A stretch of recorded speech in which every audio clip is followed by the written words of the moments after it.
and welcome to My Career in Data, a podcast where we discuss with industry leaders and experts how they have built their careers. I'm your host, Shannon Kemp, and today we're talking to Peter Verster from Northell.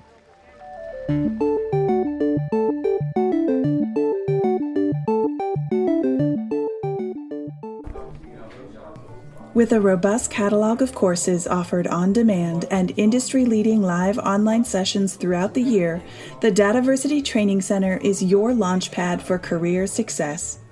Browse the complete catalog at training.dataversity.net and use code DVTalks for 20% off your purchase. Hello and welcome. My name is Shannon Kemp, and I'm the Chief Digital Officer of DataVersity, and this is My Career in Data, a DataVersity Talks podcast dedicated to learning from those who have careers in data management, to understand how they got there, and to talk with people who help make those careers a little bit easier.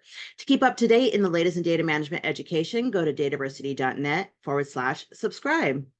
Today, we are joined by Peter Verster, the Chief Exec at Northell and the author of AI for Business. And normally this is where a podcast host would read a short bio of the guest, but in this podcast, your bio is what we're here to talk about. Peter, hello and welcome. Hi, Shannon. Thank you for having me. Delighted to be here. Yeah. So I can't wait to hear your story. So tell me, okay, so you're the Chief Exec at Northell. So tell me, what type of business is Northell? Yeah, so we're effectively a data company, but we have a bit of a USP in the fact that we consult with businesses on the impact they want to create from their technology investments. And then we help them set off on that journey. We create the strategy for them and their roadmap. And then where we are unique is we then follow through with delivery of whatever those technical enablers are. And for the most part, as you well know, a lot of things pivot on data and how you use that to create and extract value. So we're effectively combining consulting with delivery, and we do that in short cadences. So it really is effective when you implement the change as you go along. So we're slightly different in the two worlds being joined up, if that makes sense. And where's the company based out of? What demographic are you serving? Yeah, so we're based out of the UK. We have global aspirations. We've got a few people in Canada covering North America, so primarily covering those two markets.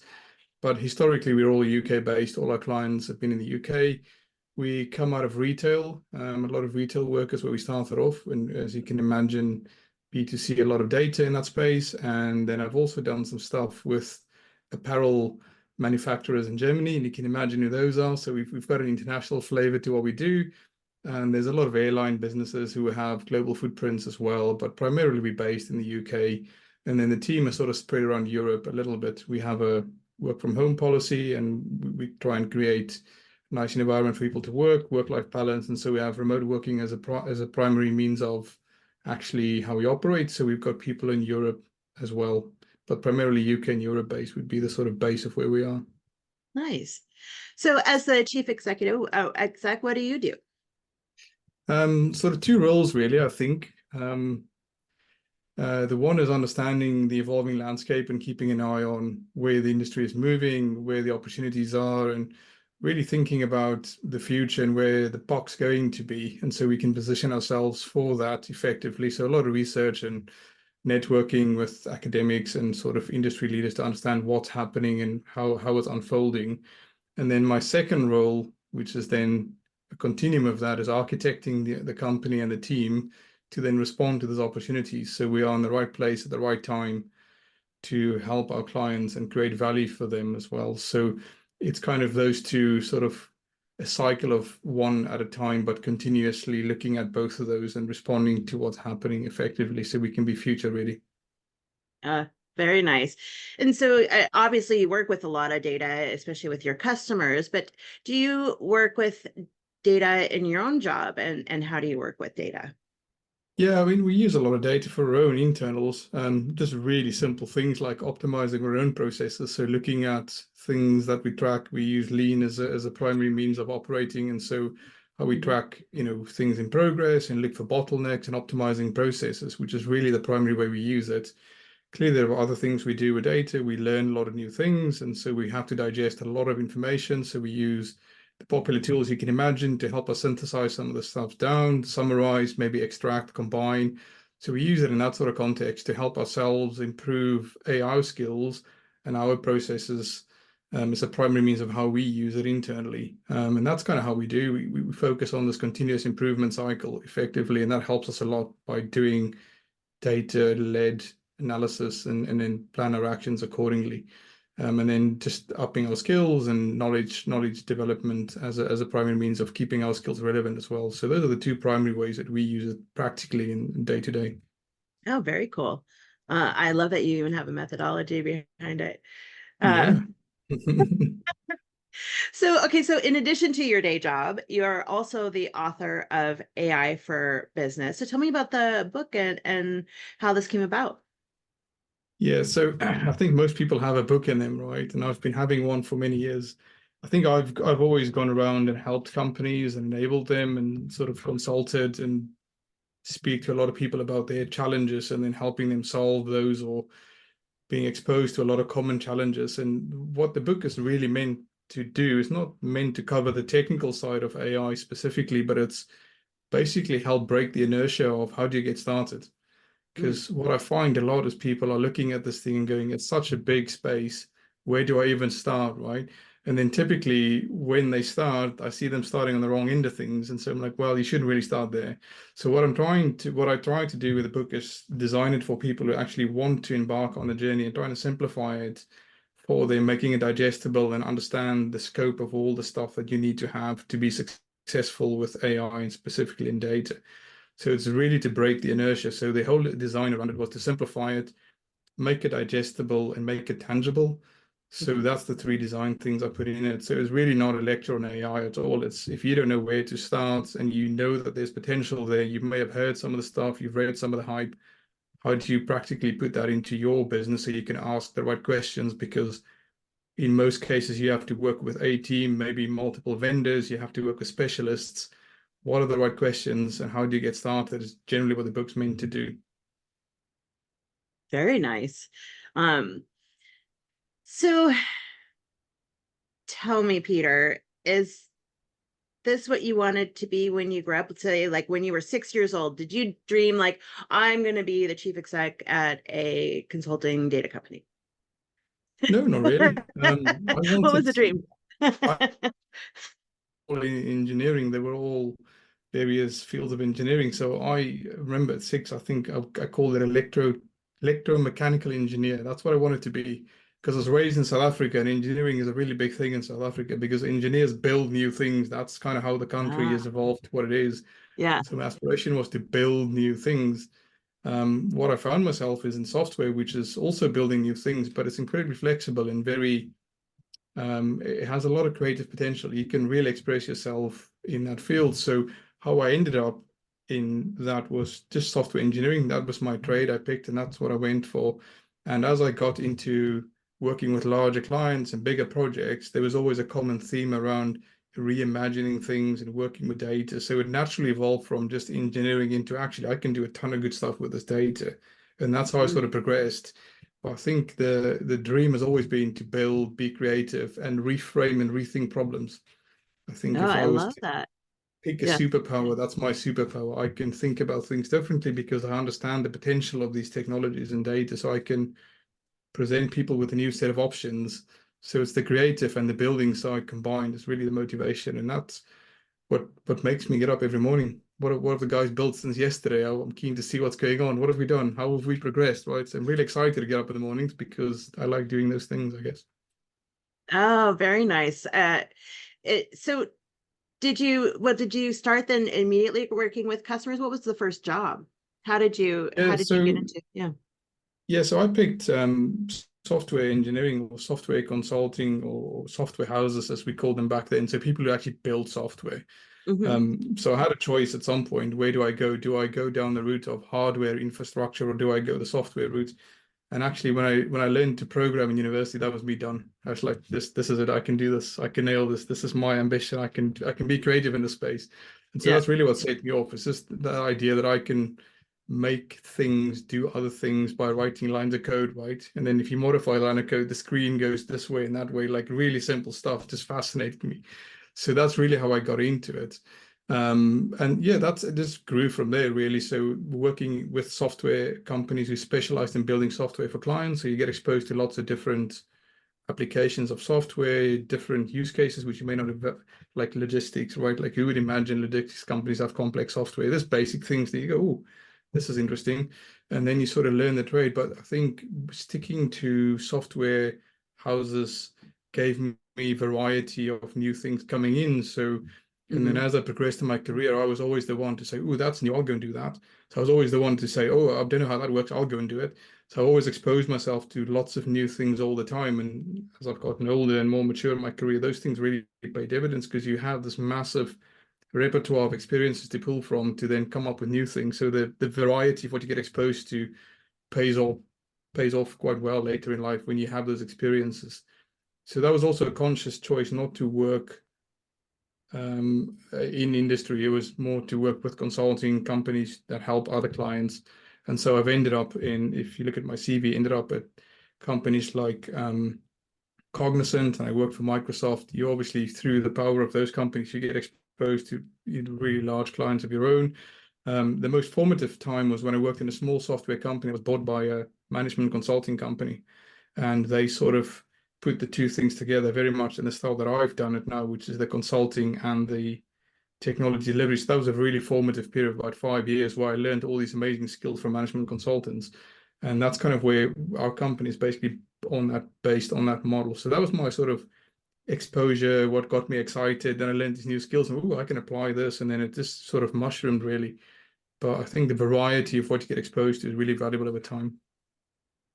Yeah, so a very common theme that I found in these interviews and in this podcast is it is most definitely a journey of passion. So I love that's indeed what you are following, and it's staying true. I also think that I love that you mentioned superpowers too. We often talk about superpowers here at DATAVERSITY, and and really try and lean in what's everybody's superpowers, so we can lean into those and maximize those, and then find somebody with the superpowers that maybe we're lacking to fulfill. Absolutely, So yeah, that's yeah, really, it's a good skill to have. So it's good to know what you're good at, but it's probably more valuable knowing what you're not good at I and just agree. acknowledging that, because then you can find compliments to your skills. And that's kind of what we do when I said, at the top of the call, which is what do I do as architect in the team? We literally do that. So we'll hire someone and we'll find, okay, now the team is complete apart from this set of skills, then we'll do the next hire. What we never ever do is hire 15 people at once, Yeah. because we want to see where the gaps are. Then once we put someone in, where's the gaps? And then we'll sort of iteratively build the team so we can keep building complements around the core team and skills. So really valuable skill. Yeah, I agree.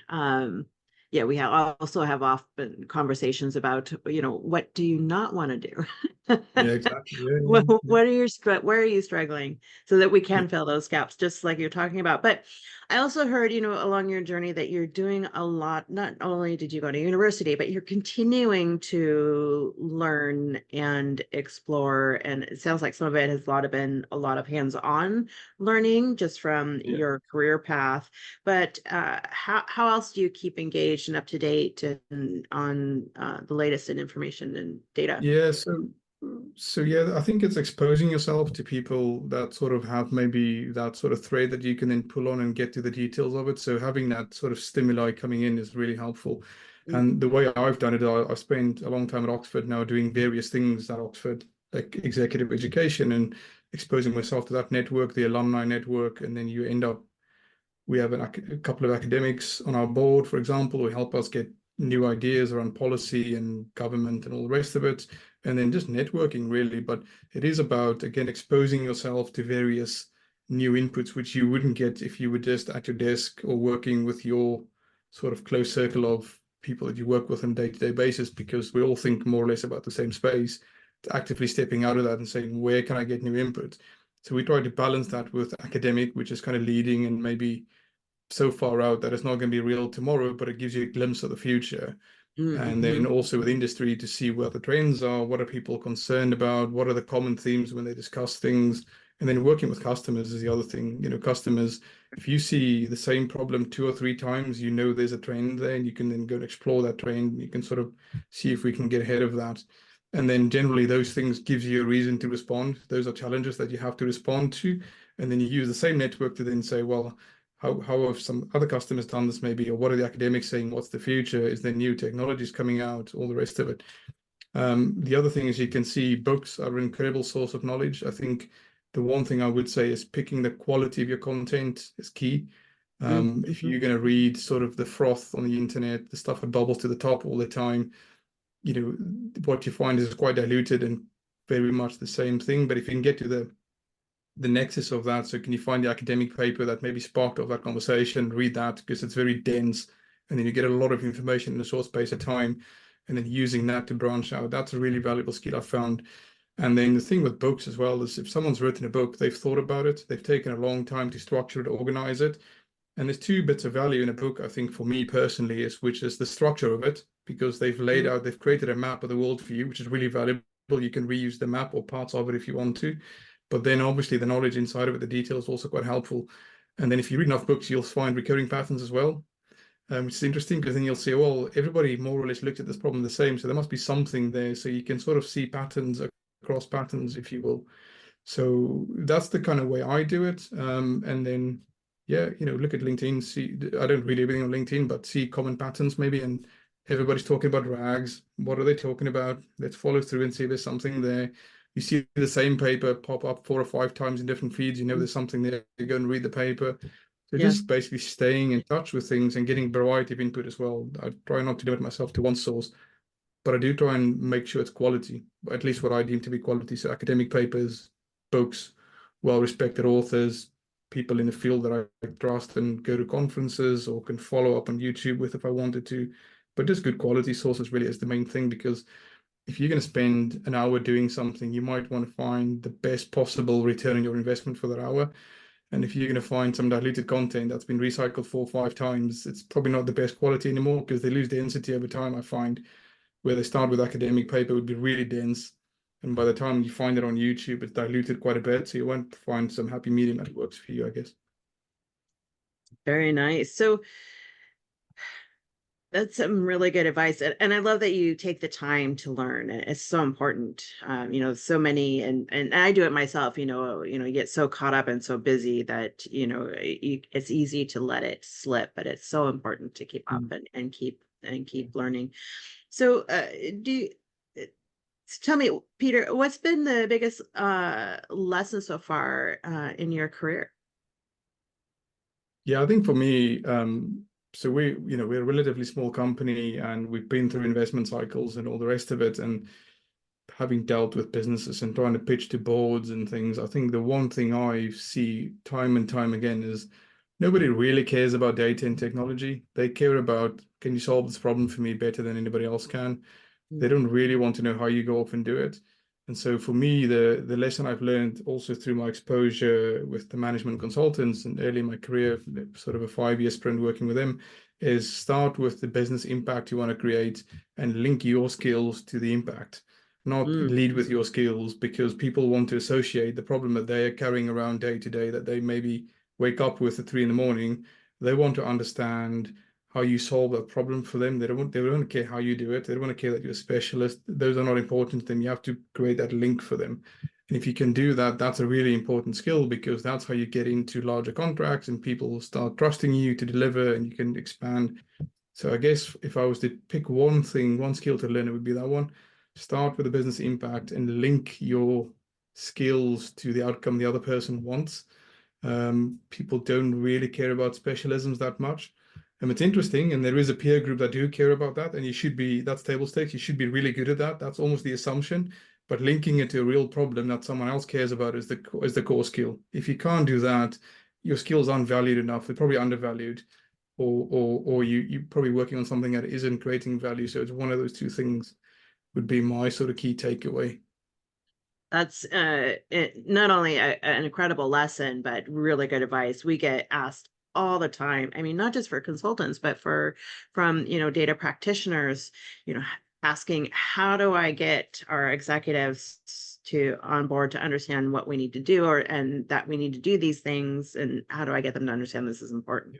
And I agree that, starting with that business value, going, hey, you're trying to achieve this, but to do that, Exactly, we need to start back here. Yeah. I love it. So More and more companies are considering investing in data literacy education, but still have questions about its value, purpose, and how to get the ball rolling. Introducing the newest monthly webinar series from DATAVERSITY, Elevating Enterprise Data Literacy, where we discuss the landscape of data literacy and answer your burning questions. Learn more about this new series and register for free at dataversity.net. Having worked with data for most of your career, tell me, Peter, what is your definition of data? I'm not sure if it's going to be the one everybody wants to hear, but I'll tell you how I think about it, and then I'll probably get some feedback on this one at some point. But it's basically, for me, it's a byproduct of processes, human activity. That's all it is.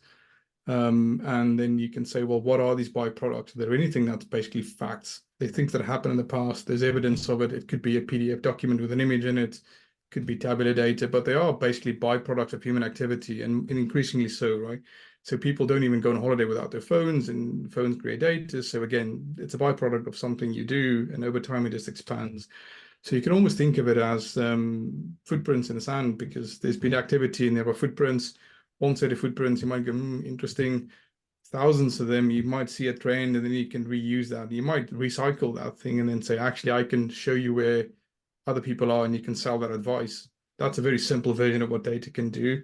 So it's wherever there's human activity, there'll be byproducts, which is data, and they come in all shapes and sizes. I don't limit my definition to tabular data. I don't think that's correct. And actually, we focus on unstructured because we think there's a big opportunity there. So that's how I would frame it. And then the potential then obviously is, if you turn that around and you say, well, now I can see what human activity has produced. Let's say it's a process within a business, you can use that same byproducts to then make that process more efficient or create other products based on that. So that's kind of how I think about the world in terms of data, which is just a nice way to then link it back to some sort of other outcome you can build on top of that. Very nice. I love that definition. So Peter, tell me, do you see the importance then of data management and the number of jobs working with data increasing or decreasing over the next 10 years, and why? Yeah. Do I see it increasing or decreasing? That's a good question. I think there'll be more data, that's for sure. I don't know that there'll be more people working on that. I don't know that I'm convinced about that. I think the technology is making lots of things easier over time. And so I think your skill set probably needs to move away from what used to be fairly technical in the past, becomes commoditized. So I think there's an underlying trend with all of the stuff that what used to be a job 10 years ago is now done very efficiently to the point that no one actually knows it exists anymore. So I think there's this general trend of commoditization. So I think the skills, if I was to link it back to 21st century skills, which is my point above, which is really you should be able to explain how you can apply data to someone's problem and help them be efficient in solving that problem more effective. I think those skills are going to definitely increase. The ability to have soft skills, critical thinking skills will increase in value as a complement to technical skills, because more and more things become easier to do over time. So that would be my observation in terms of where it's generally going. So the value would accumulate at people that can apply these things to real problems, because I think the world is becoming more complex. There are more options available to you. You have to make better choices.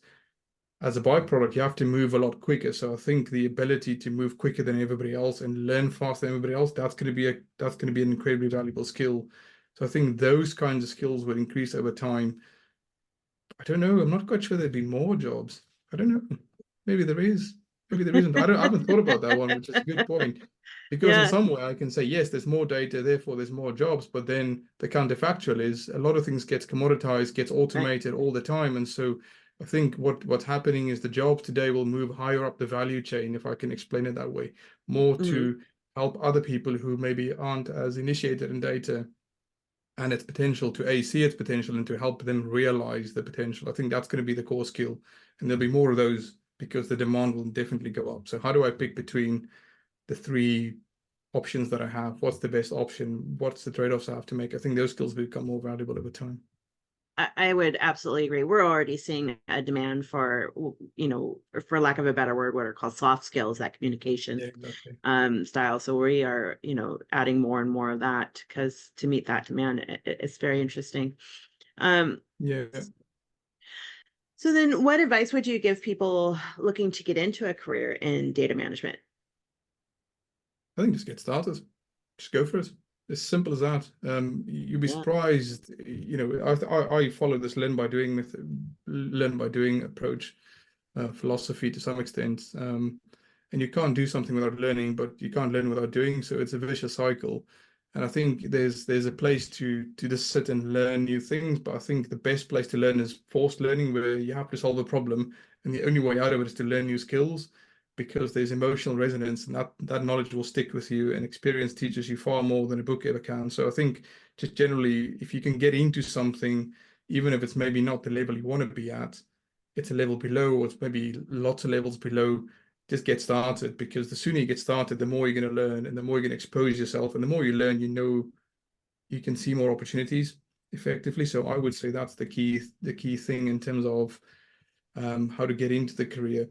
And then the theme I've obviously covered a few times, which is make sure you understand how to apply your skill in your trade to someone else's genuine problems. If you can do that, that's increasingly a valuable skill. And maybe it's a coordination role initially, and then by coordinating, you get exposed to new ideas, and then you might pick one of those up and say, I'm actually going to go into this field now. So exposing yourself and applying yourself would be the quickest way to get into it.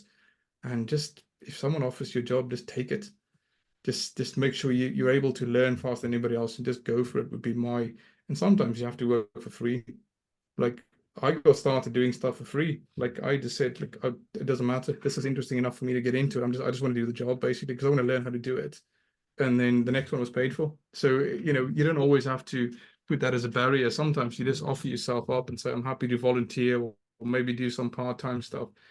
And actually see a lot of people having come in that way, which is they maybe have a full-time job, but then they help the football club build like a regression model, and they go, oh, this is really interesting. And then that's the way they got into it, so they just exposed themselves to the problem, threw themselves into it, and just had to learn how to build regression models. And there you go, they started. So that would be my advice, just get started and don't worry about failing. That's the other thing. You will fail more often than not. The trick is to understand from a failure, what can you learn from that? Because that's the key bit. That's where the learning happens. When you fail, you actually learn more than when you succeed, because you haven't learned anything if you succeed, really, because you've applied something you already know and it's worked again. But if you fail, you have to figure out how to solve it. That's where the learning happens. So I think failure is very common, and you have to accept that that's actually a good thing, and not a bad thing. So yeah, just get started, fail, learn, get on with it, basically. Oh, such great advice. Really, really good advice. And I do, I wish I had learned that so much earlier in my career to avoid letting fear hold me back, right? Perfection is the easy enemy, thing isn't to it? do. Yeah. There's a level of risk you have to take. And I Yeah. think the other thing is around uncertainty. It's knowing how to deal with uncertainty, and finding a mechanism to accept that things are uncertain and just figure out a way to deal with it. And normally the way to do that is just do things in much smaller cycles and do it much quicker than anybody else. So Yeah. that when you do fail, you don't fail spectacularly. You fail, maybe you've lost a day's work, or maybe you've lost a couple of hours worth of work, or something really small you can recover from, and just keep doing that all the time. You will outpace anybody else, guaranteed, if you can learn from that experience. Absolutely. And it's comforting to know, to talk about it, right? And that, you're not alone you're not the only person on the planet who has failed at something, right? We're Not an built on isolated failures, thing. right? Yeah. Yeah, So it's definitely built on failures. yeah, exactly. It's an important part of the process. Yeah. Oh, well, Peter, this has been such a pleasure to sit down and chat with you. And I would be remiss if I didn't ask, if somebody wanted to solicit your consulting services, how would they find you? We're all northell.com, so that's the easy way to get into it. We're on LinkedIn. That's easy. You can look up my name. I'm a pretty distinct name and surname. You'll find my website. There's three ways to get into it. Happy for people to reach out for advice, new ideas. Like, I love a good conversation, because, like I said, I expose myself to as many things as possible. So even if you may not want to use our services, you may just want to ask something, or you just have an idea, those are all welcome. Yeah, so easy to find, basically, either by my distinct name or by the company name. It's on .com, so you should be able to find us. Yeah, that's it. Fantastic. Yeah, and we'll list those links on the podcast website as well. And where's your book available? Books available all the major places, primarily Amazon. And what I found out is a lot of people read on Kindle, We are working on the audio version, which everybody is asking for, because what I also figured out, learning experience, is people love books, but they want to take them on the go and they want to sit in the train and read them. So we're working on the audio version, which should be available soon enough. And it's meant to really be a train ride read. So it's an easy, comfortable read. You don't have to stress yourself out too much and get pen and paper out to follow along. So yeah, Amazon is the main place, and then Audible soon enough. Perfect. Thank you. And for everybody, just a reminder, the title of the book is AI for Business. So, and we'll get links to that as well. Well, Peter, again, it's been such a pleasure. Thank you so much for taking the time to sit down with us. Brilliant. Thank you, Shannon. Really appreciate that. And like I say, just get started. I love it. Well, and to all of our listeners out there, if you'd like to keep up to date on the latest podcasts and the latest in data management education, you can go to dataversity.net/subscribe. Until next time, stay curious, everyone. Thank you for listening to DATAVERSITY Talks, a podcast brought to you by DATAVERSITY. Subscribe to our newsletter for podcast updates and information about our free educational webinars at dataversity.net/subscribe.